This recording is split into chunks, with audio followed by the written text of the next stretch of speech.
अगर मैं कहूं कि ठीक हमारे पैरों के नीचे इस वक्त एक बेहद अत्याधुनिक जैविक मशीन काम कर रही है। अच्छा। हाँ, एक ऐसी मशीन जिसमें हमारी तरह कोई दिल नहीं है, फिर भी उसका खून लगातार दौड़ता रहता है, वो भी उल्टी दिशा में। अरे वाह। और एक ऐसा जीव जो अपनी पूरी त्वचा से सांस लेता है, हाँ। जिसकी आंखें नहीं हैं, लेकिन वो रोशनी को महसूस कर सकता है। हाँ। और जिसके पास अपना खुद का एक इनबिल्ट सनस्क्रीन भी मौजूद है। ये सुनने में तो सच में किसी साइंस फिक्शन फिल्म के परग्रही जीव जैसा लग रहा है। बिल्कुल, ज्यादातर लोगों को यही लगेगा। लेकिन आज हम जिन वैज्ञानिक स्रोतों का बहुत गहराई से अध्ययन कर रहे हैं, वे किसी एलियन के बारे में नहीं है। राइट। वे उस जीव के बारे में है जिसे हम अक्सर बारिश के दिनों में मिट्टी में रेंगते हुए देखकर बस यूं ही नजरअंदाज कर देते हैं, यानी कि केचुआ। हाँ, ये सच में हैरान करने वाली बात है। हम इंसानों को अक्सर वही मशीनें आकर्षित करती हैं जो कंक्रीट या स्टील से बनी होती हैं। बिल्कुल, या सिलिकॉन चिप्स वाली मशीनें। हमें लगता है कि जटिलता सिर्फ चमचमाते गियर्स में ही होती है। लेकिन जब हम इन जैविक नोट्स की गहराई में जाते हैं तो पता चलता है कि प्रकृति ने इस साधारण से दिखने वाले जीव के शरीर के हर एक खंड को, मतलब हर एक सेगमेंट को किसी मास्टर इंजीनियर की तरह डिजाइन किया है। सही बात है। इसके शरीर का हर हिस्सा किसी बहुत ही विशिष्ट काम को अंजाम देने के लिए पूरी सटीकता के साथ मौजूद है। और आज के हमारे इस गहरे अध्ययन का मुख्य उद्देश्य भी यही है। हम इस आम धारणा को तोड़ना चाहते हैं कि केंचुआ महज मिट्टी का एक कीड़ा है। बिल्कुल। तो चलिए इस जैविक मशीन के इंजन रूम से शुरुआत करते हैं। किसी भी मशीन या जीवन को चलाने के लिए एक पंप की जरूरत होती है, जिसे हम रक्त संचार कहते हैं। राइट। अब इन नोट्स में जो बात मुझे सबसे ज्यादा चौंकाने वाली लगी वो ये है कि केंचुए के पास तो कोई पारंपरिक दिल होता ही नहीं है। हाँ, एकदम सही पढ़ा आपने। मतलब बिना दिल के कोई जीव पूरे शरीर में रक्त कैसे पहुंचा सकता है? और उससे भी अजीब बात, इसकी मुख्य रक्त वाहिका में खून पीछे से आगे की ओर बहता है। देखिए, यही तो इस जीव की इंजीनियरिंग का सबसे खूबसूरत हिस्सा है। दिल न होने का मतलब यह नहीं है कि पंपिंग का काम रुक गया है। अच्छा, तो फिर पंप कौन कर रहा है? केचुए के शरीर में आहार नाल के ठीक ऊपर एक लंबी नली होती है, जिसे डॉर्सल ब्लड वेसल या पृष्ठीय रक्त वाहिका कहा जाता है। हाँ, नोट्स में इसका जिक्र था। हाँ, तो ये कोई साधारण पाइप नहीं है। इस नली के अंदरूनी हिस्से में, जिसे गुहा या ल्यूमन कहते हैं, जगह जगह पर सेप्टा मौजूद होते हैं। हाँ, ये सेप्टा मतलब छोटे वॉल्व्स की तरह काम करते हैं। बिल्कुल, ये छोटी छोटी पट्टियां या वॉल्व होते हैं। इन पट्टियों की वजह से ये पूरी की पूरी नली संकुचनशील बन जाती है। मतलब वो खुद सिकुड़ और फैल सकती है। जरूरत नहीं है, क्योंकि उसकी ये मुख्य रक्त वाहिका ही एक लंबे धड़कते हुए दिल की तरह काम कर रहे हैं। अरे वाह! और यही वो नली है जो पीछे से रक्त को आगे की तरफ धकेलती है। इस प्रक्रिया को पढ़ते हुए मुझे एक बहुत ही दिलचस्प ख्याल आया। नोट्स में एक ट्रिक दी गई थी इसे याद रखने के लिए, डियर ट्रिक। हाँ, वो डियर वाला हिस्सा काफी मजेदार है। हाँ, तो अगर हम इस डॉर्सल ब्लड वेसल की तुलना एक इंसान के वित्तीय जीवन चक्र से करें तो ये बिल्कुल सटीक बैठता है। वो कैसे? मैं सुनना चाहूंगी। देखिए, ये नली जीवन के शुरुआती दौर में, यानी केंचुए के शरीर के पहले खंड से लेकर 13वें खंड तक बहुत खर्चीली होती है। ये धड़कती है और हर जगह रक्त बांटती फिरती है। बिल्कुल, अंगों को ऊर्जा देती है। हाँ, लेकिन जैसे ही ये 14वें खंड से आगे बढ़ती है, इसका व्यवहार बिल्कुल बदल जाता है। ये नली भविष्य के लिए बचत करने लगती है। राइट। मतलब ये आगे के पूरे शरीर से रक्त को सिर्फ इकट्ठा करने का काम करती है। एक ही नली, लेकिन शरीर के अलग अलग हिस्सों में इसके दो बिल्कुल विपरीत काम। ये जो खर्चीले और बचत करने वाले व्यवहार का आपने जिक्र किया, ये वैज्ञानिक दृष्टिकोण से ऊर्जा के संतुलन का एक बहुत ही सटीक मॉडल है। अच्छा। प्रकृति कभी भी ऊर्जा बर्बाद नहीं करती। डॉर्सल वेसल का ये दोहरा व्यवहार ये सुनिश्चित करता है कि शरीर के हर हिस्से को जरूरत के हिसाब से खून मिले। समझ गया। और इस सिस्टम को पूरा करने के लिए आहार नाल के ठीक नीचे एक और नली होती है, वेंट्रल ब्लड वेसल। हाँ, और ये नीचे वाली नली तो सिर्फ खर्च करने में यकीन रखती है ना? बिल्कुल, इसे आप एक ऐसा डिस्ट्रीब्यूटर मान सकते हैं जिसका काम सिर्फ बांटना है। राइट। इसमें रक्त आगे से पीछे की ओर बहता है और इसमें कोई सेप्टा या पट्टियां नहीं होती, इसलिए ये धड़कती नहीं है। मतलब ये सिर्फ एक शांत नदी की तरह बहती है। हाँ, एकदम। ये दूसरे खंड से लेकर शरीर के आखिरी हिस्से तक सिर्फ रक्त का वितरण करती है। तो केंचुए ने एक केंद्रीय पंप पर निर्भर रहने के बजाय पाइपों का एक विकेंद्रीकृत हाइड्रोलिक सिस्टम बना रखा है, जो लगातार बिना रुके काम करता है। बिल्कुल। ऊपर वाली नली धड़ककर खून को आगे लाती है और इकट्ठा करती है, और नीचे वाली नली उसे पूरे शरीर में पीछे तक बांटती है। ये तो पूरा एक स्मार्ट प्लम्बिंग सिस्टम है। और नोट्स बताते हैं कि इनके अलावा लैटरल ओसिफेजियल और सब न्यूरल ब्लड वेसल्स भी हैं जो इस नेटवर्क को सपोर्ट करती हैं। हाँ, वे सहायक नलियां हैं। लेकिन इस बेहतरीन हाइड्रोलिक सिस्टम को लगातार चलाने के लिए जो ऊर्जा चाहिए, वो ऊर्जा आखिर आती कहाँ से है? और यहीं से हम केंचुए के पाचन तंत्र की ओर मुड़ते हैं। हाँ, क्योंकि मुझे हमेशा लगता था कि केंचुए बस मिट्टी खाते हैं और बात खत्म। लेकिन ये तो किसी आधुनिक फैक्ट्री की असेंबली लाइन जैसा लग रहा है। मिट्टी खाना कोई आसान काम नहीं है। अगर हम मिट्टी खाने की कोशिश करें तो हमें उससे कोई पोषण नहीं मिलेगा। बिल्कुल नहीं, सिर्फ पेट खराब होगा। हाँ, मिट्टी में बहुत कम मात्रा में कार्बनिक पदार्थ या सड़े गले पत्ते होते हैं। उस सूखी मिट्टी से पोषण निकालने के लिए एक बेहद शक्तिशाली प्रणाली चाहिए। राइट। केंचुए के पास मुख से लेकर गुदा तक एक पूरी आहार नाल होती है, जो अलग अलग कमरों में बटी हुई है। अगर हम मिट्टी के कण की यात्रा को ट्रैक करें तो ये सच में एक एडवेंचर जैसा लगता है। हाँ, सबसे पहले वो मुख गुहा में जाता है। हाँ, पहले 3 खंडों में। फिर ग्रसनी यानी फेरिंक्स आता है, जो किसी वैक्यूम क्लीनर की तरह काम करता है और मिट्टी को तेजी से अंदर खींच लेता है। बिल्कुल। इसके बाद वो भोजन एक बहुत ही खास हिस्से में पहुंचता है, जिसे गिजार्ड या पेशानी कहते हैं। अब चूंकि केंचुए के पास चबाने के लिए दांत तो होते नहीं, तो ये गिजार्ड असल में एक बायोलॉजिकल ग्राइंडर की तरह काम करता है। हाँ, ये अपनी मजबूत मांसपेशियों से उस मिट्टी और कंकड़ को बिल्कुल बारीक पीस देता है। और ये ग्राइंडर वाला हिस्सा इसलिए जरूरी है क्योंकि जब तक मिट्टी के कण बिल्कुल बारीक नहीं पिसेंगे, उनके अंदर छिपा हुआ पोषण बाहर नहीं आएगा। राइट। गिजर्ड से पिसने के बाद ये पेस्ट आमाशय से होते हुए आंत में पहुंचता है, और आंत वो जगह है जहां अवशोषण का सबसे महत्वपूर्ण काम होता है। और यहीं पर मुझे पढ़ते हुए एक बहुत बड़ी उलझन हुई थी। क्या उलझन? केंचुए का शरीर पहले से ही इतना लंबा और ट्यूब के आकार का है। वो मूल रूप से एक चलती फिरती लंबी सी नली ही तो है। हाँ, वो तो है। लेकिन आंत के अंदर एक अजीब सी संरचना का जिक्र है जिसे टाइफ्लोसोल कहते हैं। ये 27वें खंड से शुरू होता है। राइट। और आखिरी के कुछ खंडों को छोड़कर पूरी आंत में मौजूद रहता है। हाँ, तो नोट्स कहते हैं कि इसका काम पचे हुए भोजन को सोखने के लिए सरफेस एरिया यानी सतह के क्षेत्र को बढ़ाना है। बिल्कुल। मेरा सवाल यह है कि जब केंचुआ पहले से ही इतनी लंबी ट्यूब है, तो उसे अंदर एक और संरचना की क्या जरूरत पड़ गई? क्या वो सीधी आंत काफी नहीं थी? ये एक बहुत ही शानदार सवाल है। इसका जवाब प्रकृति की स्पेस ऑप्टिमाइजेशन तकनीक में छिपा है। Space optimisation. हाँ, जैसा कि हमने पहले बात की, मिट्टी में पोषण बहुत कम होता है।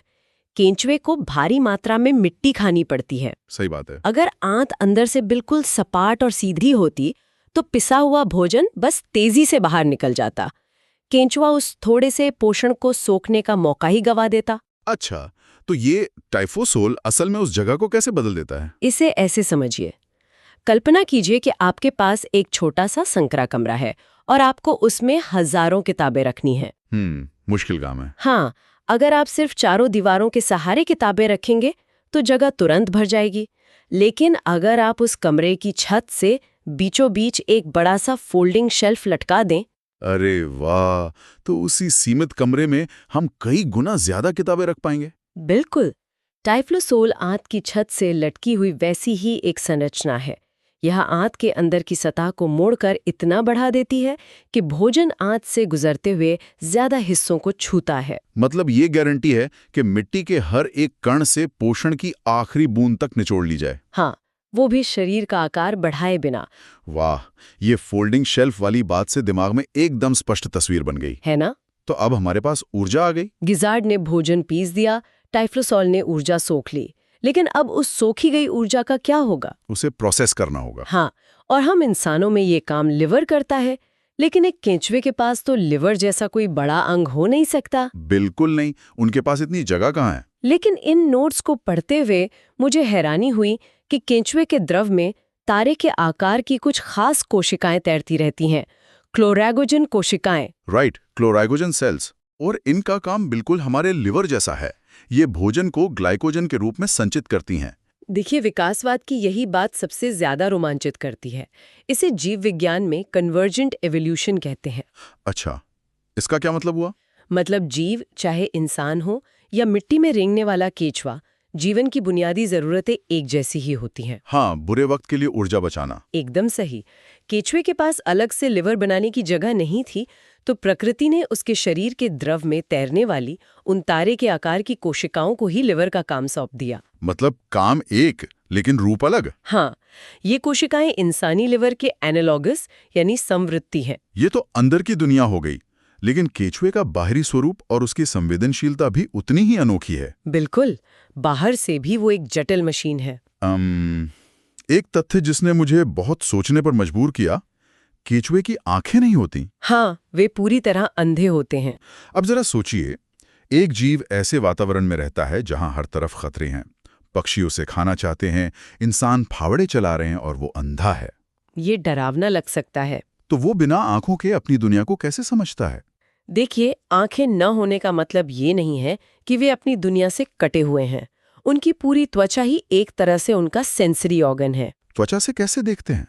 उनके त्वचा में फोटो रिसेप्टर्स होते हैं, यानी ऐसे बिंदु जो प्रकाश की तीव्रता को महसूस कर सकते हैं। अच्छा, तो वो इमेज नहीं बनाते, बस रोशनी महसूस करते हैं। राइट, वे ये तुरंत महसूस कर लेते हैं कि वो अंधेरे में सुरक्षित हैं या रोशनी में आ गए हैं जहां कोई शिकारी उन्हें देख सकता है। वाह! और वे जमीन के कंपन को लेकर भी इतने संवेदनशील होते हैं कि आसपास चलने वाले किसी भी जीव की आहट भांप लेते हैं। और ये त्वचा सिर्फ महसूस करने का काम नहीं कर रही है।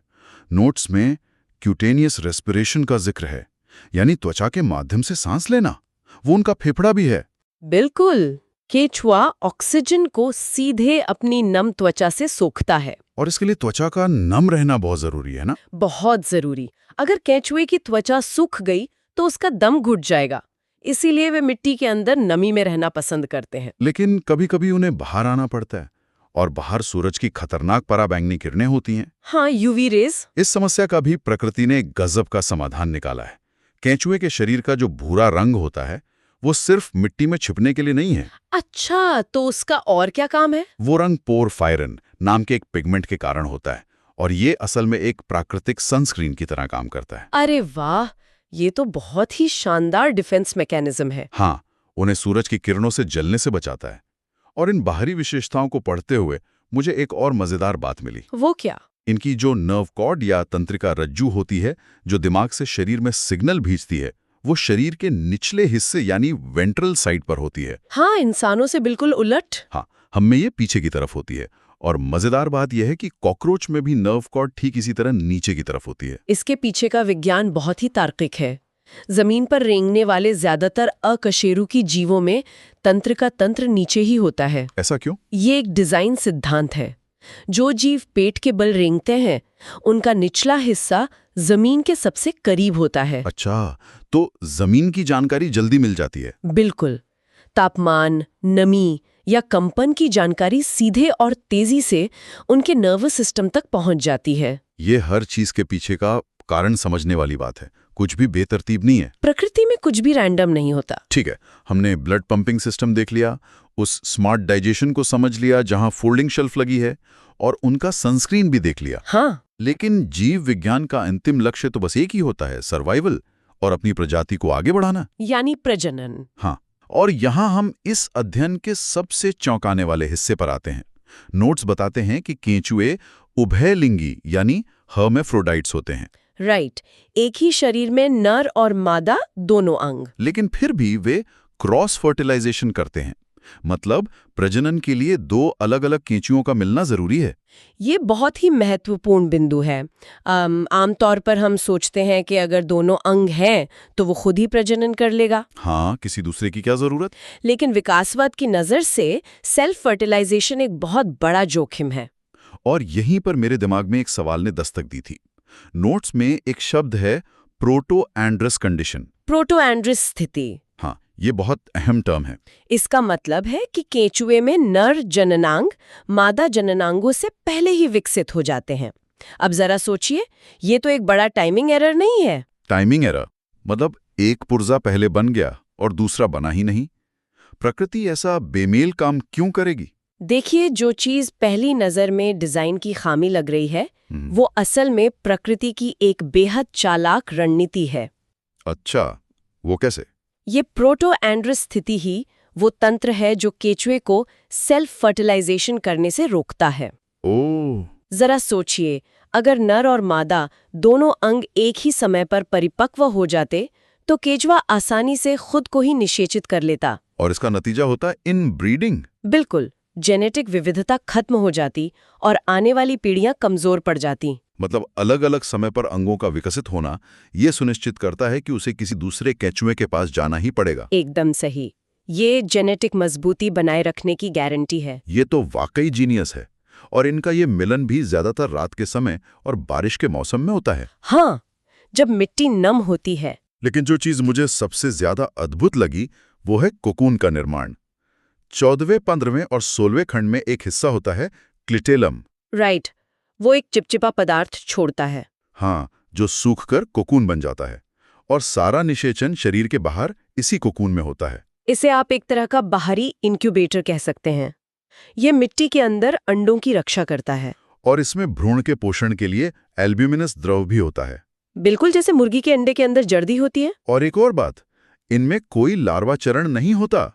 2 से 3 हफ्ते बाद कोकून से सीधे नन्हे केंचुए बाहर आते हैं, 2 से 20 तक। हाँ, इसे डायरेक्ट डेवलपमेंट कहते हैं।